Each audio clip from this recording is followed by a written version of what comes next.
Un aspect qui a été abordé dans cette recherche est la question de la répartition du travail domestique entre les parents.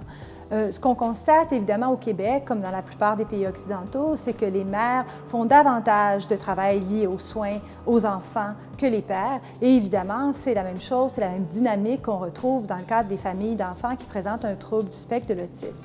Par contre, ce qu'on a pu constater, c'est qu'évidemment, la totalité du travail à faire est beaucoup plus grande. Et on a également constaté que l'écart entre les hommes et les femmes était exacerbé par cette situation.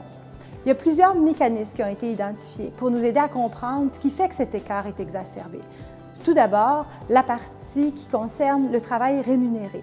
On sait que dans de nombreux cas, les femmes vont quitter leur emploi pour pouvoir s'occuper de leurs enfants qui ont des besoins particuliers et elles vont diminuer leurs heures de travail, alors que les hommes, eux, vont s'investir davantage dans le travail et du coup seront moins disponibles pour s'occuper de l'enfant.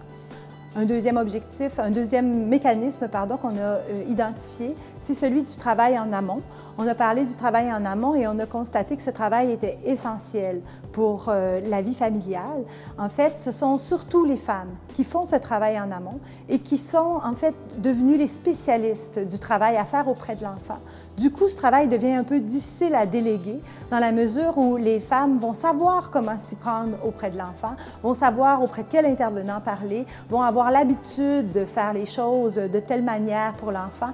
Et du coup, l'investissement du père dans ce contexte-là devient plus difficile, ce qui fait que l'écart entre les hommes et les femmes sera exacerbé. Ce qu'on constate en somme, c'est que pour réduire l'écart entre les hommes et les femmes, il faudrait que les mères ne soient pas les seules expertes de l'enfant, qu'il puisse y avoir d'autres personnes qui possèdent cette expertise.